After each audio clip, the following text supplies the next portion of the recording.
Hello, my name is Marcus. I'm the compiler of a collection of therapy quotes entitled 1001 Windmills of the Mind, a collection of quotes taken from what's often called the psychodynamic or the psychoanalytic perspective, which long ago, as I understand it, was referred to by some as philosophical medicine or narrative medicine, helping one to be their own story doctor, to use narrative medicine to heal themselves. The basic idea being, as I understand it, is that when we make something conscious that was previously unconscious, that transition, the image is Hermes is flying across, the messenger, right? From the unconscious self, the secret self, the unknown self, the repressed self, the one who walks with me, who's not like me, who is me. Someone's living my life and I know nothing about him. Okay, so this is called a double, in literature it's a double character. If we were to, in some kind of literature modality, create a sci-fi, metaphysical story of a character that possesses our disowned traits, but the character possesses, and we can see the character exhibiting our disowned traits of us that we don't know. That's a double self. And if we can dialogue with ourselves like this, and get recognition that what we see in the double character belongs to us, there's Hermes flying across. So the energy in the double self it's kind of like is it's like tells the bird or Hermes to make the person aware of them. So there's like Hermes flying across, or a bird flies across.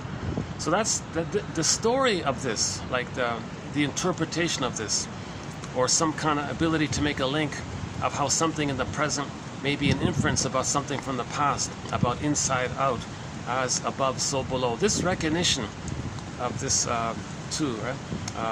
That recognition of making conscious what was previously unconscious, that's as I understand it, one way of considering this idea of narrative medicine. Because when we get more recognition of ourselves, then we're back into ourselves. Then the more we make sense, because we feel connected to ourselves. If we feel disconnected from ourselves, Kristen Wilson puts it this way in her speech, Ooh, My Soul. She says, if you're not connected to yourself, meaning, she says, if you're not in your body, meaning feeling disconnected to yourself, you're not making sense, literally. And then it's disembodied discourse that causes all these confusions and problems and misunderstandings and wild ideas and egocentric. Egocentricity is a sign of trauma. If the child doesn't get enough love to lose the egocentricity post 18 months, then that's a sign of trauma. Anybody with an attitude of I'm okay, you're not okay, that's trauma. Okay? Whenever someone says I'm okay, it's got to be you're okay too. That's normal development. But in trauma before 18 months, they take refuge in that old archaic belief that once upon a time in the uterus, they thought it was all about them. Infantile megalomania, egocentricity, narcissism, and all this. And if they don't get enough love to resolve out of that, graduate out of that post 18 months, and they're still stuck prior to that, then they're taking refuge in that. They're searching for it. They're clinging to it. Okay? That's their, and then the humanness of not getting loved. They'll project and say others are no good, meaning themselves. Okay, so the memory is mother shamed them. New situation, they play the shaming mother who shames themselves, but they see themselves onto others. Then to be loyal to the mother, by imitating her, and you've identified with her to have her, and you're always trying to save her, so you're imitating her and you have her trying to save her. New situation, you're going to be her who shames you, but too painful to be reminded of how the mother hurt the baby. So, but in projection, they project themselves onto others. The memory is mother shamed them, but they see themselves onto others, so they shame others. The replay of their mother shamed them. They just play the shaming mother in a process known as identification with the aggressor. The mind does these kind of psychic maneuvers when there's trauma, and they're recorded in the implicit memory system, the pre-verbal memory system, the pictorial memory system, primary process mentation, Alice in Wonderland area. And we kind of look at this templates, schemas, scripts, working models, relational units, this whole area. So the interpersonal leads to the intrapsychic. If the intrapsychic is based on a problem with the mother, okay, that intrapsychic is traumatic. New situation, recreate what caused that, thinking maybe you can still be in the past and get a better outcome. So we're not making sense. So actually what happened was I just completed part 1 of this video. A little absent-mindedness on my part. I didn't pay attention to the battery issue, so my battery cut out. But it turns out I have about 20 minutes left of storage. So I thought I would just do a quick part 2 here to fill in. So in part 1, okay, in summary of what I just said, the interpersonal leads to the intrapsychic, which then expresses itself interpersonally. Now, if the so as above, so below, and then inside out. If the intrapsychic memories is convoluted, painful with the mother, you see, and then we express that interpersonally, meaning with others later in the present, we're going to recreate what caused that, hoping with the fantasy that we can undo the past, change the past, correct the past, get the love that was needed in the past, because the baby doesn't understand time. So all time is that time. The present is still the past emotionally. So they replay that interaction with the mother with others, hoping to get the love that they needed. Right? Baby has developmental needs for his identity. Okay, needs unmet feelings. Mother misattuned, rejects the feelings. Okay, there's a painful memory in there. Okay, self-concept, mother concept didn't differentiate. That's a huge issue. That leads to the mother complex, either-or thinking, impossible yardsticks, perfect or forget it. Because the breast mother is everything for the baby. If there's a problem there, they go through life wanting everything instantly, perfect or forget it. They have these exaggerated areas. So we transfer the past into the present, and then we make inference. We observe the present as like a mirror, so to speak, of the past. Okay, so that's we're trying to understand this template. Okay, psychoanalysis, or more specifically, object relations theory, is the study of the internalization of interpersonal relationships. In normal development, the psychic structures I'm okay, you're okay. Child goes through a process, he gets to I'm okay, you're okay, loves life, enjoys the present, has feelings, his interests, loves life. If there's a problem there, okay, in the past, we're stuck in the past, the repetition compulsion means replay it, hoping to change the past. Doesn't make sense because the present isn't the past, but the emotionality of the baby doesn't understand time. And that's what's pushing this thing. So in the present, it's still the emotional past, thinking with others as stand-ins for the mother. Mother, change your ways, provide the love, but people in the present aren't the mother. So we're kind of dysfunctional like this. So psychoanalysis kind of looks at this whole area. And so why don't I use these remaining 20 minutes, roughly 20 minutes, to just zip through the quotes, today's quotes, and see if we can add a little bit that was missing in part 1. If you're not seeing it here on the camera, if you click the More link or the See More link, you'll see the quotes posted below. Okay, psychoanalytic theory, or psychoanalysis basically, psychodynamic theory or depth, so psychological, and then you want to kind of analyze it, right? Psychoanalytic theory is based on the concept that individuals are unaware of the many factors that cause their maladaptive behaviors and discomforting emotions. Right?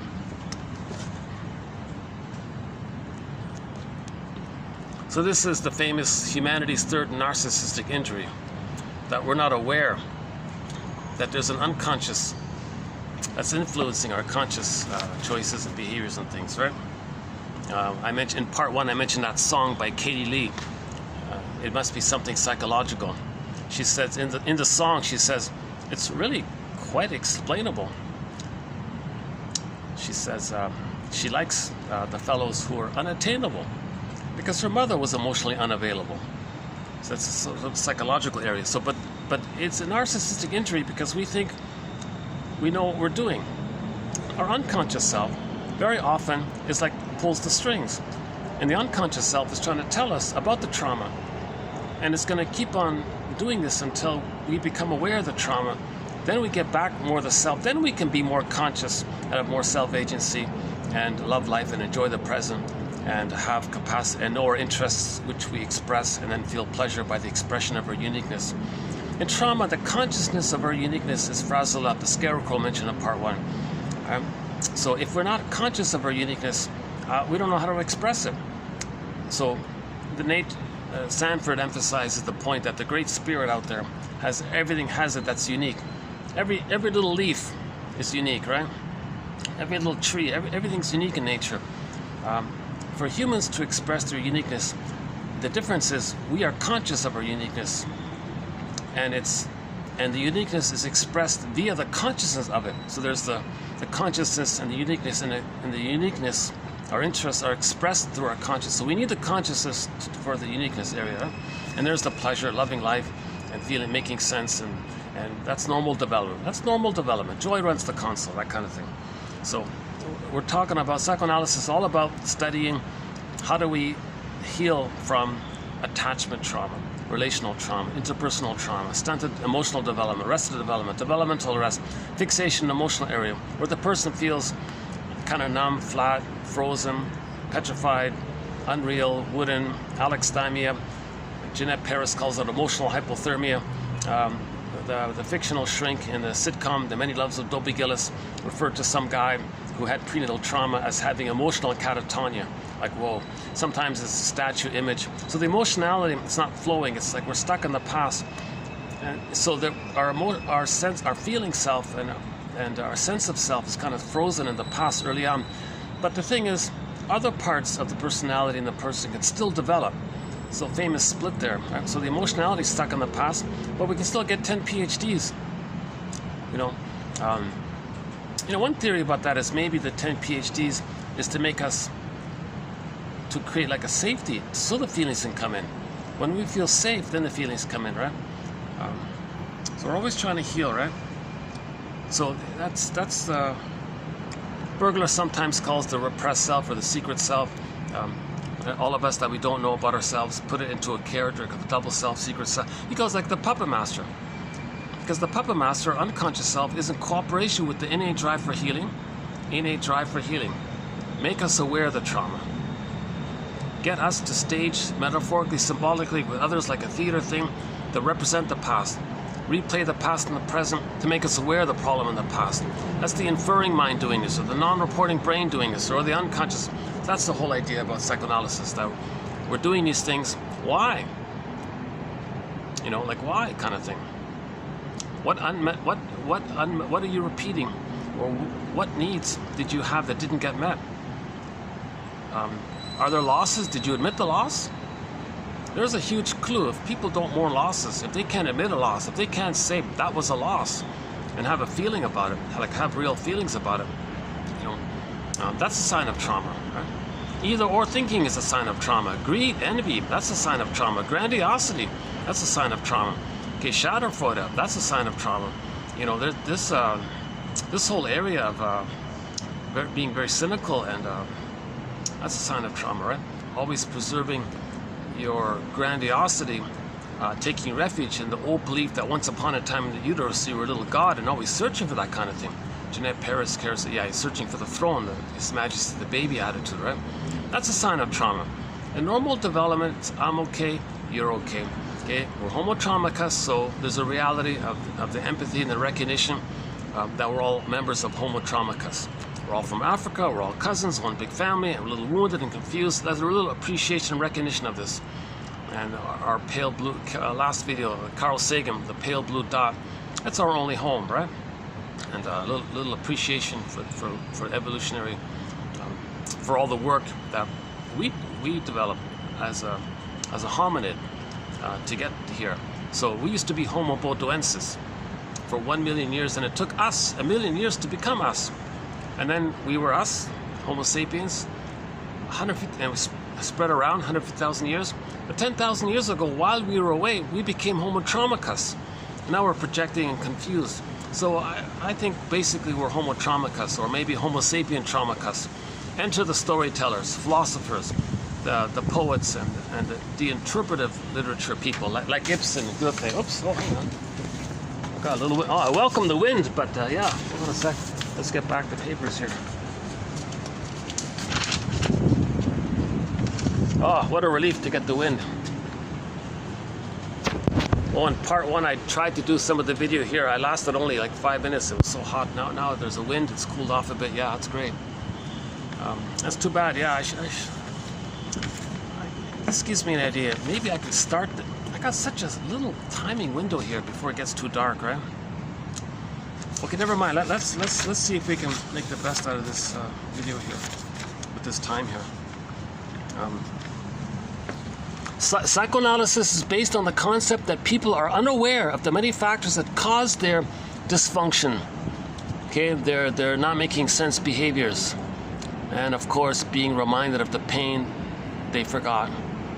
More specifically, object relations theory suggests that internal representations of the self and others acquired in childhood are later replicated in adult relationships.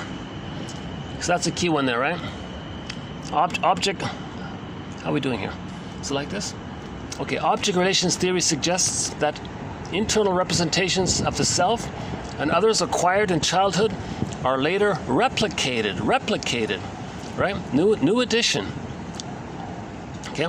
So in current adult relationships, we replicate the childhood interaction to know what happened in the childhood interaction. Okay, so again, inside out, right? So as beloved, so below, inside out. Okay? Interpersonal, baby and the mother, that's outer, inner. Okay, as above, so below. The below records the outer, and then the inner, the above, the inside records the outer, and then the inside is expressed outwardly later on. So we want a proper inner, right? But a dysfunctional, painful inner comes about by attachment trauma. We're trying to heal from the effects of attachment trauma. Okay. In the last video, 14, what was it again? 27:14. There's a quote there by Aletha Horner. She says, that happiness is really about how we address this issue. How do we resolve this or work with it? That kind of thing. That was the first quote. It's sort of a general, pretty basic, general, solid quote there, but I think it's okay, yeah. Next one here is on the important theory called identification with the aggressor. The baby would rather have an abusive mother than no mother. If he's got no mother and he has an abusive mother, how does he manage that? Okay, he just imitates her. He becomes like her. That's his ongoing attempt to save her, if he imitates her. Identification with the aggressor. So as mentioned in part 1, the more the mother's love is unavailable, the tighter the fusion exists. Becomes adhesive, like crazy glue now. Okay? The baby's searching for mother's love. Unavailable. Mother's hurting the baby. By the way, while the mother's hurting the baby, he's gonna hate himself. That's the inner critic. His belief that it was his belief maybe might have been, if the mother's not loving him, the mother's crying for love. Baby says, "I'll save you, mother." Plus the baby's got to have mother's love for himself. And okay, so the memory, the deep memory that he couldn't save the mother, fits in with the inner critic. So the inner critic is saying, so he's criticizing himself the way his mother criticized him, and he wants to improve. If he wants to improve, the memory comes up, well, did you save the mother? So that's sort of linked like that, right? Okay, so the basic idea was the Fairbairn's line. The more the mother's love is unavailable, the more the baby sticks to the mother, looks for the mother, and it crosses over to a point where he gives himself up, sees others as defective, and identifies with the aggressor. So imitating the mother, treating himself the way his mother treated him, and then later treats others the way his mother treated him. To replay the record of the recording, round and around, mother shamed him, he'll play the shaming mother who shames himself, but he sees himself onto others, so to shame himself, if he sees himself onto others, he shames others, being loyal to the record, being repeating. When there's trauma, we repeat. Okay? So the identification with the aggressor means he didn't get enough love to know himself. So he's still stuck with the mother, waiting for mother to provide enough safety and love for him to know himself. So in the process, he's imitating the mother, trying to save her, that kind of thing. So this is an important theory by a guy named Ferenczi from long ago. So let's say in the uterus things were okay. When the benign internal object world is lost during trauma. So maybe he had good memories in the uterus. It came out, and shortly afterwards it was trauma. Okay, the baby will choose to identify with the aggressor.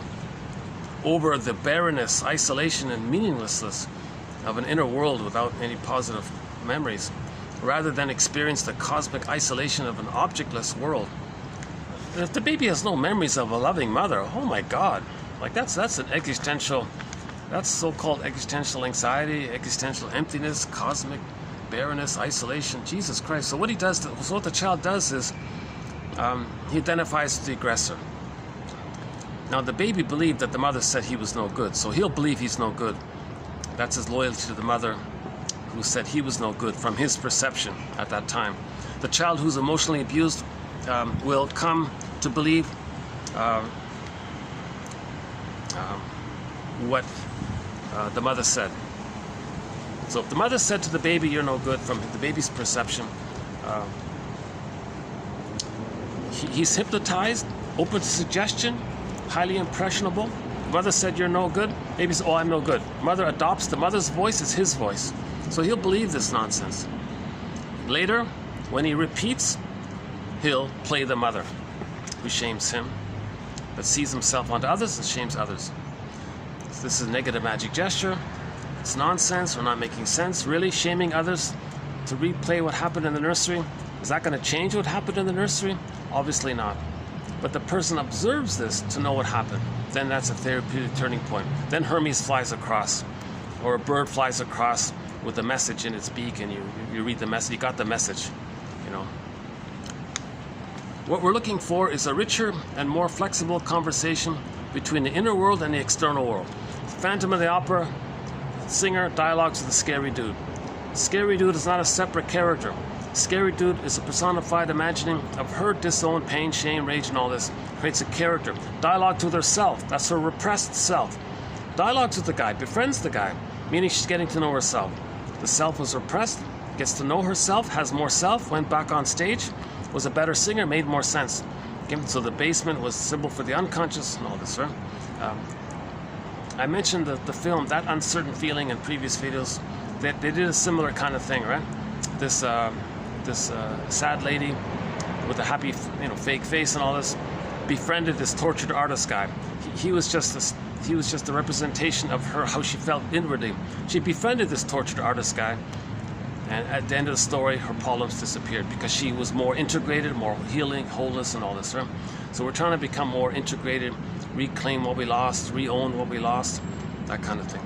So that's sometimes, so he describes it here as a conversation between the inner world and the outer world, dialoguing with ourselves. Very good essay for this is called The Double by Otto Rank. He discusses this when he talks about the play, The Student of Prague. In that play, also a silent film, the guy bumps into some other guy. It's a fantasy sci-fi story, right? Metaphysical science fiction story. Bumps into this other guy. That other guy was him. Meaning that other guy was a character based on the first person's, his own disowned side. Kind of like your alter ego or something like that.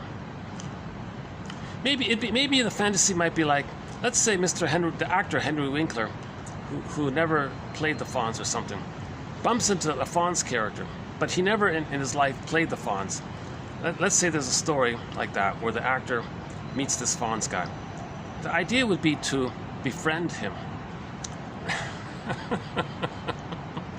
Well, that's just an approximate idea.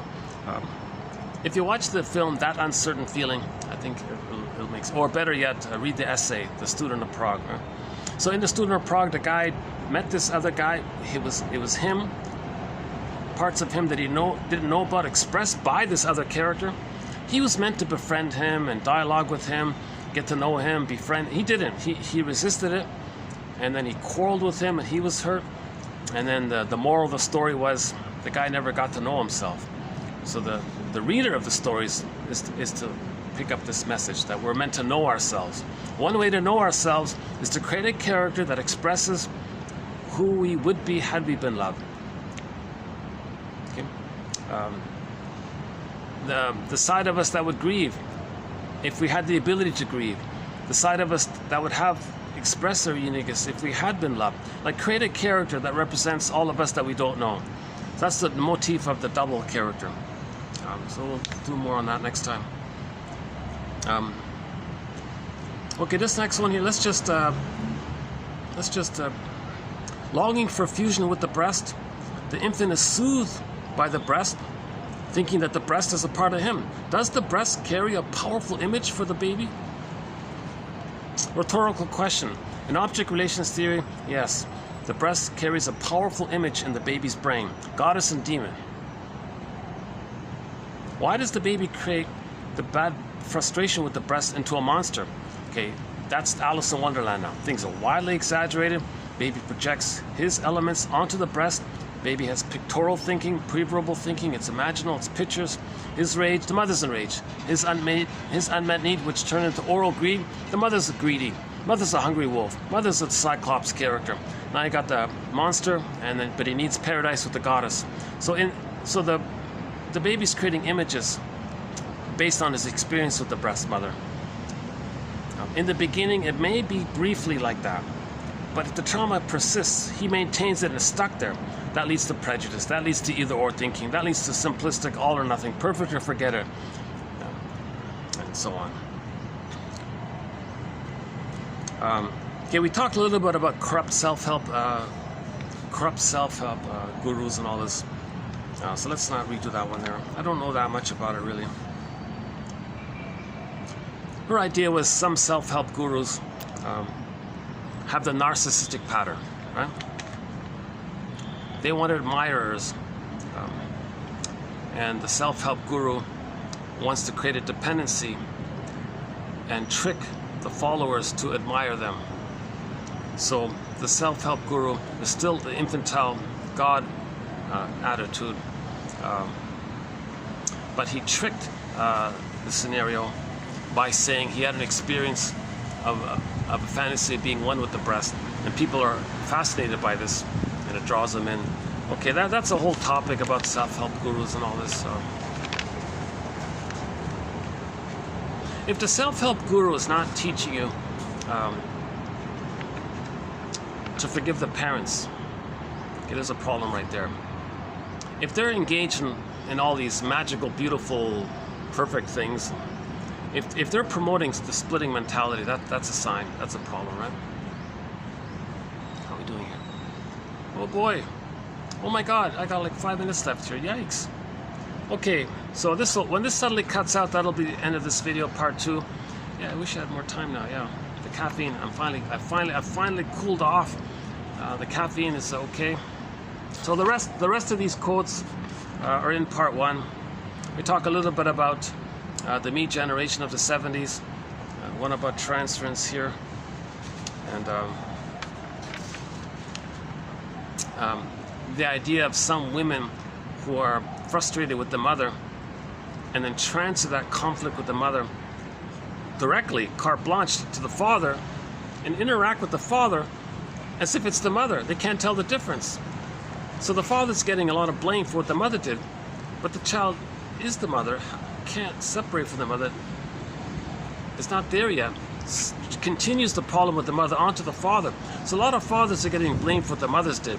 Now, yes, fathers should protect their children if the mother's abusive. So some fathers fail in that area. Yes, fathers should be around enough to let the child discover the father and allow a connection that way outside the world of the mother-infant dual unity. Okay, and we talked briefly about and a couple of others are in part 1. It's going to cut out any minute, yeah. So I just watched the latest episode of Drop Dead Diva, yeah. That's also a science fiction story, right? Some girl named Deb,